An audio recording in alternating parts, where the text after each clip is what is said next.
Welcome all of you again on my YouTube channel business studies. और आज हम लोग बात करेंगे एडवांटेजेस, इंपॉर्टेंस, डिसएडवांटेजेस और क्रिटिसिज्म ऑफ ट्रेड यूनियंस के बारे में। ठीक है, इससे पहले इस टॉपिक से रिलेटेड बहुत सारी वीडियोस अपलोड हो चुकी हैं चैनल पे, तो आप लोग वो भी जाके देखिए, क्योंकि जब आपको बेसिक समझ में आएगी तभी आप लोग टॉपिक को आसानी से समझ सकते हैं। और अगर आपको बेसिक पता है ट्रेड यूनियन के बारे में तो आप लोग ये वीडियो भी देख सकते हैं ओनली। तो चलिए हम ज़्यादा बातें ना करते हुए अपना टॉपिक स्टार्ट करते हैं। फर्स्ट ऑफ ऑल इंपॉर्टेंस क्या है ट्रेड यूनियन की। फर्स्ट ऑफ ऑल है काउंटर बैलेंस मोनोस्पोनी। मतलब क्या है कि वो लोग क्या करते हैं, union can bargains for higher wages overcoming unfair wages in monopsony. मतलब क्या है कि जो यूनियंस है वो किस चीज़ के लिए डिमांड कर सकती है कि उनकी वेजेस बढ़ानी चाहिए, जो उनके मेंबर्स हैं उनकी वेजेस बढ़ानी चाहिए। किस चीज़ को ओवरकम करने के लिए, जो अनफेयर वेजेस पॉलिसी होगी मोनोस्पोनी के अंदर, ठीक है, उसको ओवरकम करने के लिए यूनियन ये डिमांड कर सकती है कि उनकी जो वेजेस है उसको बढ़ाया जाए।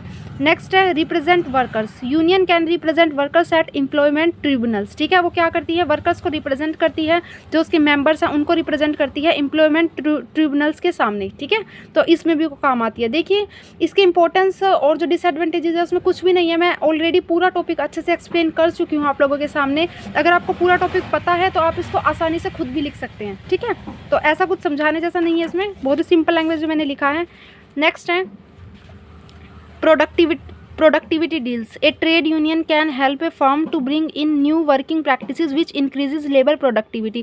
मतलब कि एक ट्रेड यूनियन क्या है, किसी जो फर्म है, ऑर्गेनाइजेशन है, उसकी हेल्प कर सकती है वो रूल्स एंड रेगुलेशंस लाने में, ठीक है, वो स्कीम्स लाने में, जिससे कि लेबर की प्रोडक्टिविटी है वो इंक्रीज़ हो जाएगी। क्योंकि देखिए जो ट्रेड यूनियंस होती हैं वो लोग जानती हैं कि ग्राउंड लेवल पे क्या कंडीशन है, ग्राउंड लेवल पे क्या प्रॉब्लम्स है। ठीक है, तो उन सब का अच्छे से उनको पता होता है, क्योंकि वो प्रैक्टिकली देखते हैं, तो उन सब प्रॉब्लम्स के बारे में वो बता सकती हैं कंपनी को, और वो बता सकती है कि किस तरीके से लेबर की प्रोडक्टिविटी है उसको इंक्रीज किया जा सकता है। ठीक है, तो प्रोडक्टिविटी डील्स में बहुत हेल्पफुल होती है।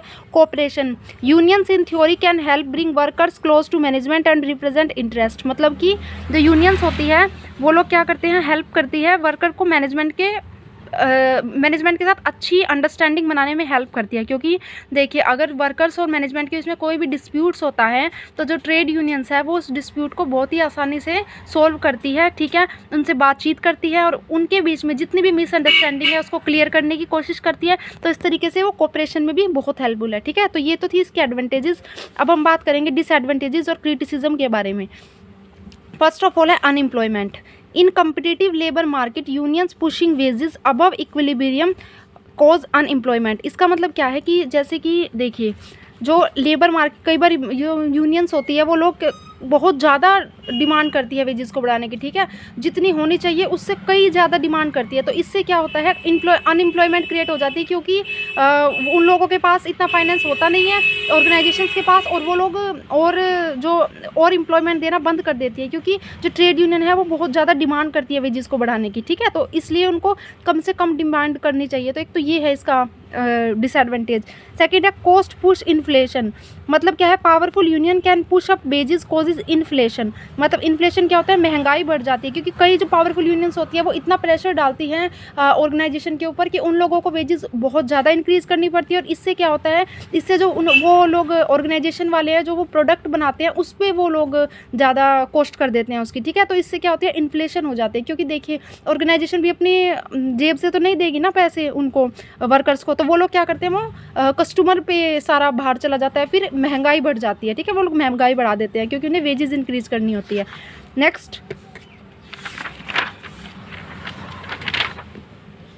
नेक्स्ट है टाइम लॉस टू स्ट्राइक। मतलब उनका बहुत ज़्यादा टाइम है जो स्ट्राइक में। कुछ यूनियंस ऐसी होती है जो हर छोटी छोटी बात के लिए भी स्ट्राइक करती है, तो इससे क्या होती है, उनकी प्रोडक्टिविटी लॉस हो जाती है, और वो उनका जो टाइम है वो भी बहुत ज़्यादा लॉस हो जाता है स्ट्राइक्स करने में, जो लेबर्स होती है कंपनी की। इससे ऑर्गेनाइजेशन को बहुत नुकसान भी हो सकता है। ठीक है, नेक्स्ट है confrontation. Unions can also create a confrontational attitude leading to disputes and poor moral.